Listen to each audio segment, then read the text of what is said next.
Why don't you tell me your golf story? Tell me where you're trying to go. Let's get clear on what the intention is. We can benchmark that. We can build a training, and then we can just make sure we have the right culture to support you as you go along the way. So, Hi, this is Tony Ruggiero here on the Tour Coach Podcast. Thanks for listening in. You're about to get some golf information to help your game from the best teachers, mental coaches, players, fitness experts from around the world. These are all the people that I deal with day in, day out, traveling the PGA, LPGA, Korn Ferry Tours, or down there at Old Palm where I do most of my teaching in Palm Beach Gardens. So sit back, relax, and let's get better at the game of golf. And hey, if you like what you hear, please, please, please take a second, like, subscribe, and share it wherever you get your podcast. All right, joining me here on the Tour Coach is one of the best in the business, one of my good friends, somebody I look up to, always bounce ideas off him, and he's got a new gig. He's He's moving down close to where I hang out. Mr. Kevin Kirk. What's up, Kev? what's up, Tony? Thanks so much for having me on, buddy. Absolutely. We've been wanting to do this, and great having you. First of all, congrats on the new gig. Tell everybody a little bit about where we can find you now. Yeah, I'm super excited about it, Tony. I've just recently signed on with Dutchman's Pipe down in West Palm Beach. It's a new facility down by the airport, and it's just a phenomenal practice area, great golf course, beautiful, just a beautiful kind of got a great hotel on site. So Yeah. definitely want you guys to come out and find me out there. We're gonna have a lot of fun out there. Well, South Florida, especially that side of Florida, is becoming, in my opinion, the golf mecca. I mean, it's really the hub of golf with all the young players that are moving down there. And I had you and I talked a bunch on the phone. I mean, after COVID, there's so many people have moved down there, and it's an awesome place. You'll knock it dead. You'll kill it down there. Super happy for you. It's going to be fun having you around. Well, I'm beyond excited. You we might sneak in a glass or two of wine. We might just have to do that. Might have to do it. Is before we came on the air, before we recorded, I was talking a little bit about, so many of the folks that listen to us. Obviously, there's a lot of teachers that listen, which I think is really cool. But also, this is geared for those serious golfers, those golfers that are wanting, and when I say competitive, Kev, I don't mean that they're going to a U.S. amateur qualifier, but maybe they're just being competitive at their club, right? Like they get tired of getting their ass beat in the member guest or the club championship or whatever. And you're one of the best in the world at developing people from one level to another. Thought it'd be great to sit here and talk a little bit about what are some of the keys for you when you assess and you look at a player, and how do you put together, because I'm a big believer that the road to getting really good or getting a lot better is a journey, and it takes a plan, and it doesn't come in one hour session that they strap a bunch of shit to you and then tell you one thing and you're cured. Where do you start with this plan? How do you assess, and how do you turn a person into a competitive player? Well, I think it starts with being able to kind of understand that the person that is in front of you. I mean, everybody's different. There's no two plans that are probably identical, because there's no two people in the world that play golf the same way. And the principles that we kind of live and die by out there are pretty fixed. I mean, the geometry and the physics and the biomechanics and the Right. anatomy and physiology, those things are pretty. Those are kind of the playground that we have to kind of operate within. But relative to how people go about playing golf, they're very, very different. Even, at whatever level that you find, there's a lot of variance between the way people attempt to generate their score. And so golf is played in four buckets. There's off the tee, there's approach, there's around the green, there's on the green. So I think, it starts in my mind trying to help to understand, have that person kind of tell me their golf story. I wanted to get caught up with them, so I don't, try to take them down some sort of road that they're not trying to kind of go down. It's interesting when you invite people to tell you about their golf game.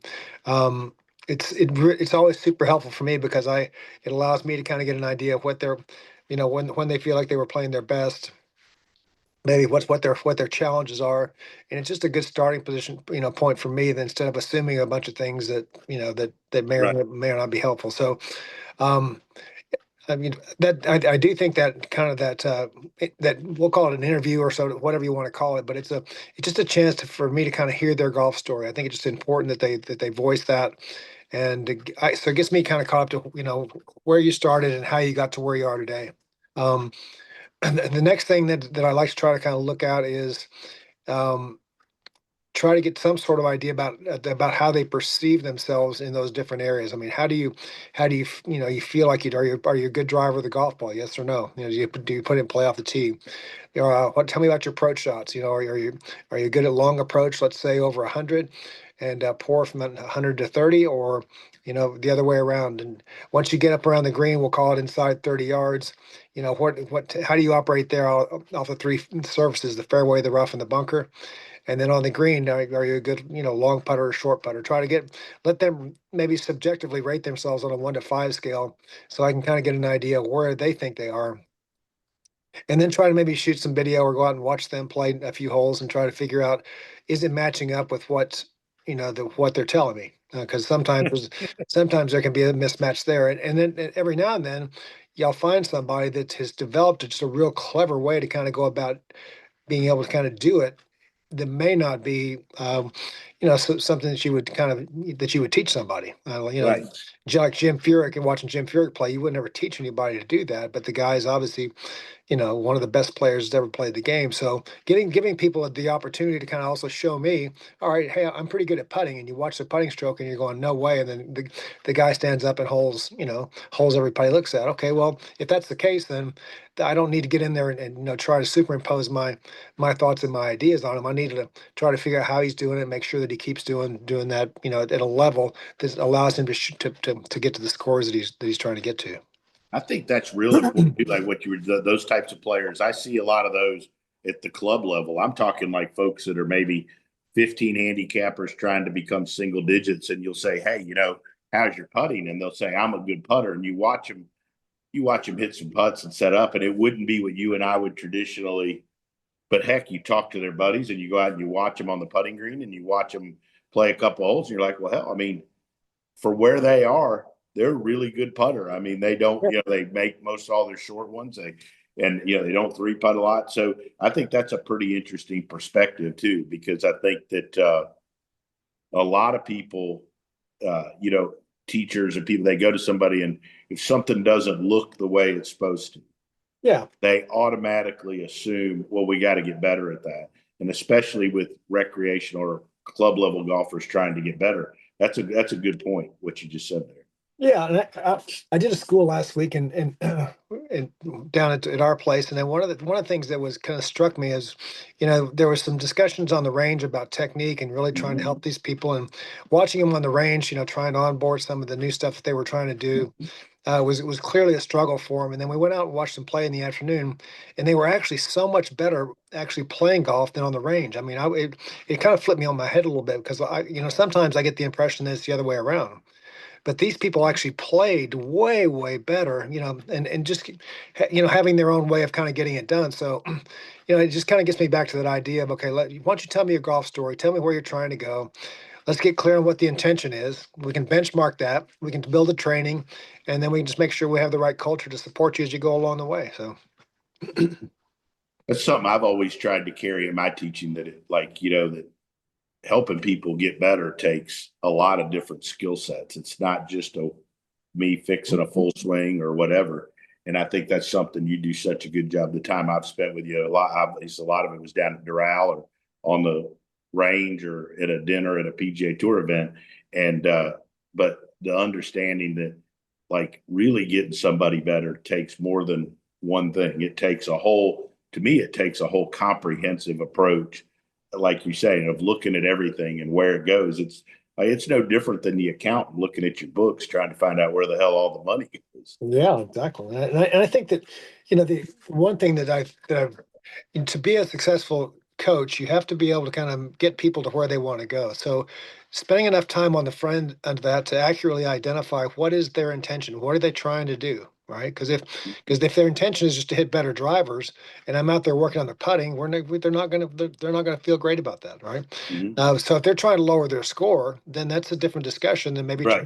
trying to hit some better iron shots. And so, for me, I want to take time on the front to kind of be clear on what's the intention here. What is it that we're actually trying to do? Because once we get clear on that, we can figure out, like I said, we can benchmark that. We can come up with, come up with some training for you, and then we can, just monitor that as we kind of go along. And taking the time on the front end, I think, is really just so important. Funny story about it. It's similar to what you were talking about. Like I remember a guy I taught early in my career when I was working for Hank, and guy gave the guy 6 or 7 lessons, and I thought I was doing a pretty good job. This golf swing was getting better. Seemed like he was shooting a little better scores. He fired me, and local guy, and somewhere along the line he was playing. He ran into Hank, my mentor, and Hank said, "Well, why'd you quit going?" He said, "Well, I was shooting better, but I went because I wanted to hit it longer." And he never addressed, like, I Yeah, was getting better, yeah, but I wasn't hitting it longer, yeah, right? yeah. And that's all I really cared about. And I mean, I think sometimes we just assume that the guy or girl that comes to us wants to shoot a lower score. Sometimes that's not what they're looking for. You Yeah, know, I've got a funny story about Curtis Strange. I coached Curtis for a while, and Curtis was referred to me by Brian Clare on the tour, and so he comes into my office, and this is January, and I've always been a huge Mhm. Curtis Strange fan, so I was a little bit, trying to kind of make sure I had done all my homework and pulled up some old film and got all the stats put together. And so he comes in and I kind of start in this interview, and I'm a little bit excited, a little bit anxious. And so he starts I start taking him through this interview, and he starts giving me some answers. And so I just out of nowhere just derailed myself, and I said, "Hey, listen, I took the liberty to kind of pull up some old film of you, some old film and some new film, and I've looked at your stats." And he just stops me. He says, "Hey," he goes, "Let me tell you about my life here real quick, okay?" He goes, "I play about 10 events a year." He goes, I hunt. He goes, I do about 10 corporate outings a year. I hunt and fish a lot, and I'm really happy. He goes, I've already beat these guys. I don't need to beat them anymore. I just want to hit it more solid when I play. And I'm like, okay, so that's different because I'm in my mind, I'm getting ready to take it down this pathway of, okay, well, bet relative to the guys you're competing against, these are the benchmarks that you have to kind of be at. You're above here, you're below here. And he's like, no, no. Let me set the playbook for you. So for me, just making sure that I take a breath on the front end, take a little time to kind of figure out what it is that they're wanting to do, and we had we had a really fun time, for 4 or 5 years, just, getting together, talking golf, hitting a few golf balls, and he was delighted. That's really all he wanted. So That's interesting. That's a good story right there. So, you know, obviously there's all different ranges players come in, and but they're wanting to get better, they're wanting to be competitive. I like what you talked about, watching them play on the golf course. I think that's uh you know I did something interesting. I think you would actually really like this. I had uh four pretty good junior players, and I made them do a worst ball scramble the other. love that. And then had them do that for 3 holes. Our good friend Coop, Coop, and one of my young players, Will McFadden, was with them, helping us coach them. And afterwards, we were sitting down having a beer, and Coop couldn't believe it, like how good they played in the worst ball scramble, where they had to really think about not putting themselves, Yeah, yeah, versus when they played their ball and they got to play the best of a 2 ball scramble. I mean, they hit it all over the place because it didn't matter. And yeah, I thought of you when we did it, because I was like, it was a pretty valuable teaching experience to me for somebody of any skill level. Like I yeah, thought it was pretty cool because like if you don't go out with a player on the golf course or don't give them some homework to do out there, you've got no clue. And we're watching, you see it all the time. You see kids that, yeah, we saw them all the time down there at Doral together. Like you and I couldn't figure out how the hell they'd shoot above 74. yeah, And then you'd look at them in a golf tournament, they'd shoot 80. You're like, how the hell is it? But yeah. you don't go watch them on the golf course. You don't know. Yeah, and so I do think that the metrics around golf are, pardon me, are important. So Mm-hmm. understanding, benchmarks for, let's say, percentage of shots in fairway, greens regulation, up and downs, having the players keep up with that stuff is helpful, because I can give you a little snapshot of kind of what they're doing, whether it be in a single round or over, a group of rounds, or a period of time. And then that in combination with going out and watching them play, I think is probably, very underutilized in golf. I mean, almost nobody does it. We've got all of our technology set up, and we put people in these bays and these, pristine environments, and have them hit off mats. And unfortunately, golf is not played that way. Golf is played, outdoors. And one of the things that's seriously underestimated is the impact of the environment. The environment is king. It's good. The players are reacting to the environment. The turf conditions, the wind direction, heat and cold. I mean, and so to try to sit around in a real controlled environment when when golf is played in a hostile environment, I think it's too far disconnected. So I love the idea of letting them generate some stats, going out and going to watch them play, and then maybe trying to start asking some questions from there. Yeah, and again, and I think like obviously each level it changes kind of how how good they have to be at certain ones. And so if you uh like when you start with somebody that's just trying to break 80, they're a low 80 shooter, even if it's whether it's a kid or a person at the club. What are the areas you might focus on different with them versus the you know good high school player or new college player that's looking to take that next level? So just from a benchmarking perspective, let's just start with, okay, the objective is to break 80. So that's the stated intention. So the benchmarks for that would be half the fairways, half the greens, get it up and down half the time, and take 31 putts. Now, Hmm. those are proven statistics relative to that scoring level.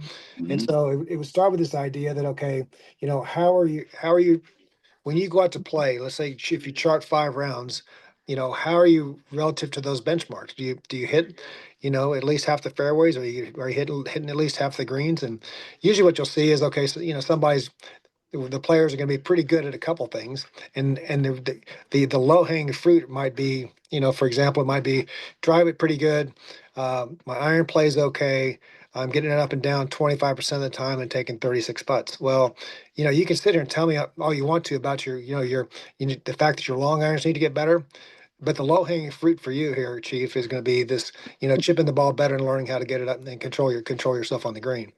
And Hmm. so relative to, looking to being able to use those benchmarks to determine, okay, what are the low hanging fruit, and pick those off first.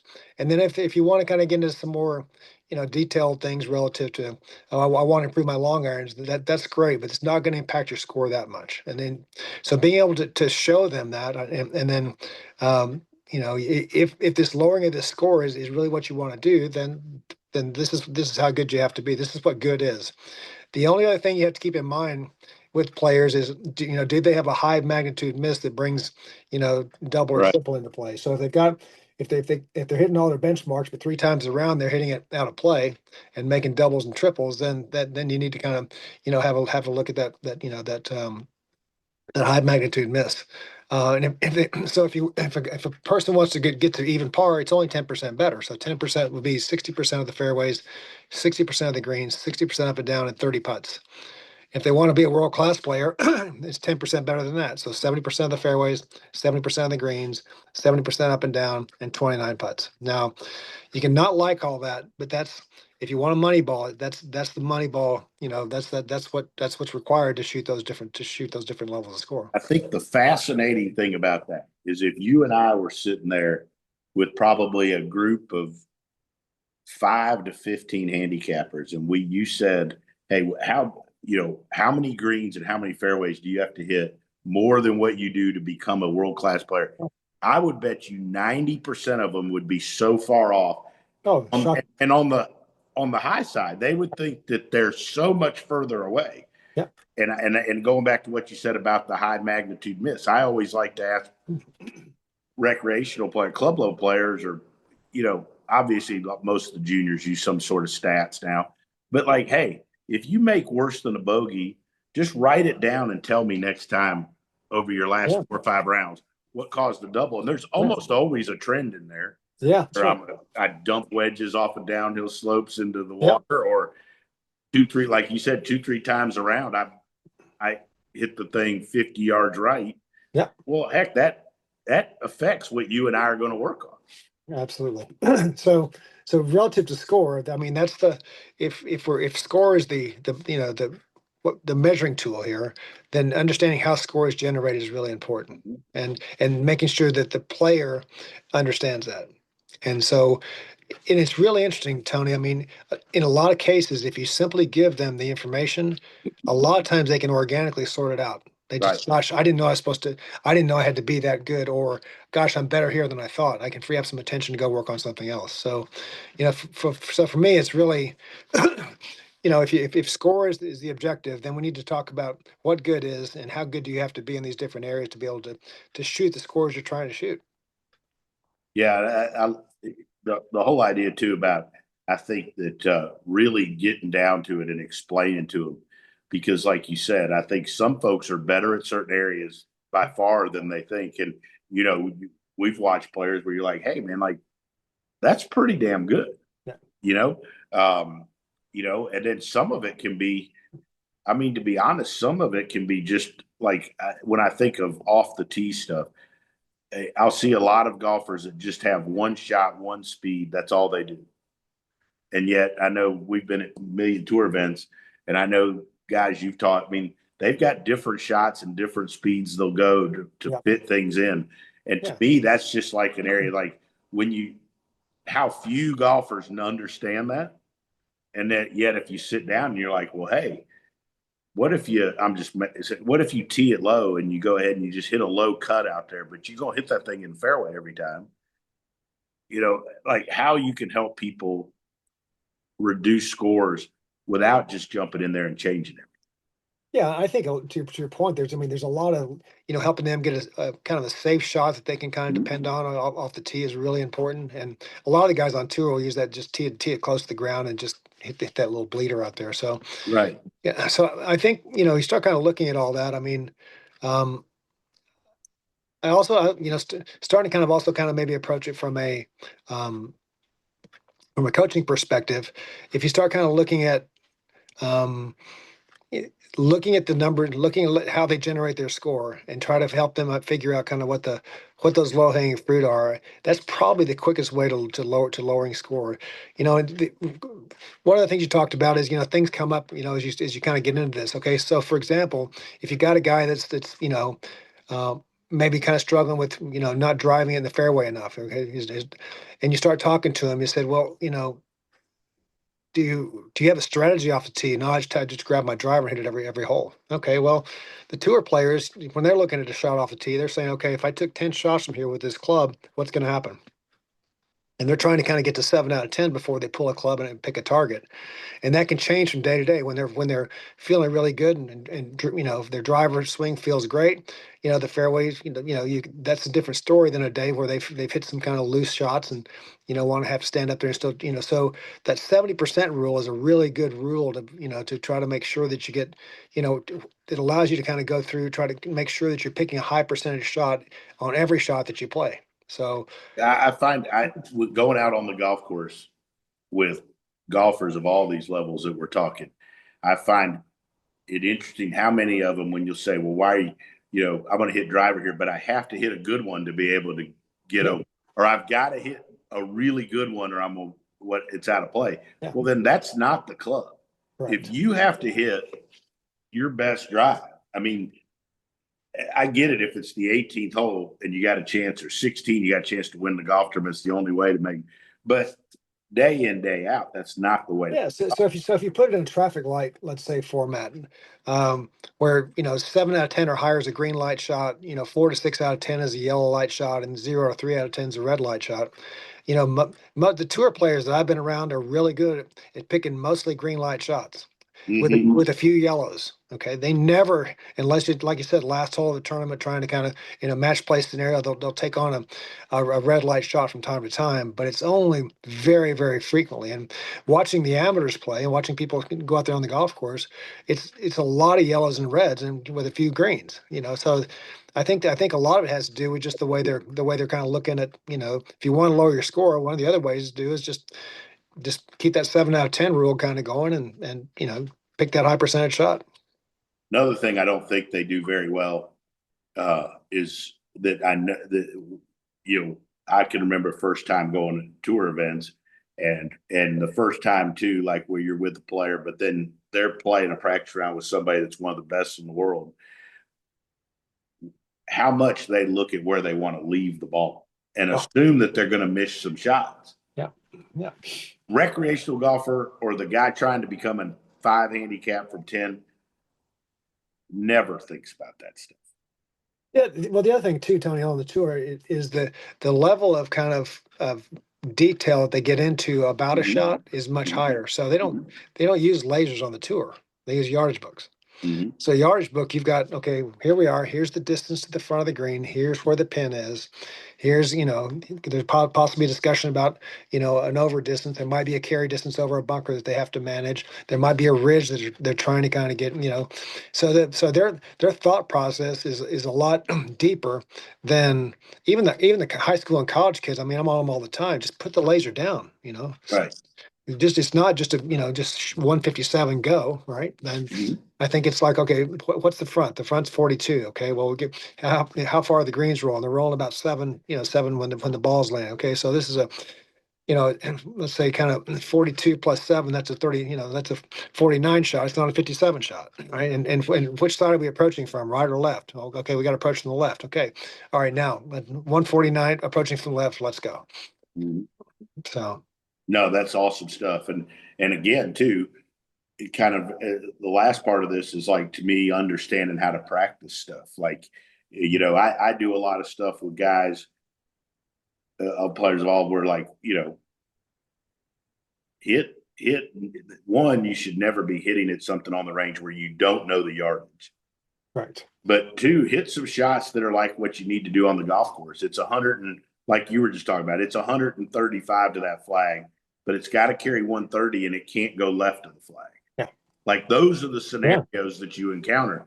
And to me, they don't ever try to do that until they get on the golf course. Yeah. It's so much easier if you practice that way a little bit. And again, I know you're big on that. I've picked your brain numerous times on how to practice, but a big portion of the buckets of helping people make these steps is understanding how to go practice it and work on it. And one of the things I also tell kids, if you cannot control your attention on the driving range, then chip and putt and play. Just don't go there, right? Right. Just go to the golf Good course point. and spend your time out there. If the range is just this wide open space and you can't get yourself organized, and some people are really good in the range. I mean, they can really narrow their focus and their attention. But some people it's very difficult for them to do that. And those types of players, literally chip and putt a little bit and just stay on the golf course as much as you possibly can. Absolutely. Kev, this is awesome stuff. Thanks as always for sitting in. Looking forward to more wine and some tacos down there at Rocco's and hanging out. Going to be great having you down there. Look forward to catching up. Thanks, pal. I sure appreciate the invite. And as always, Tony, thanks for all you do for everybody in the golf space. You're amazing. And I'm proud to be your friend, and I appreciate you letting me be on your show. I appreciate it, buddy. Always. Look forward to doing it again.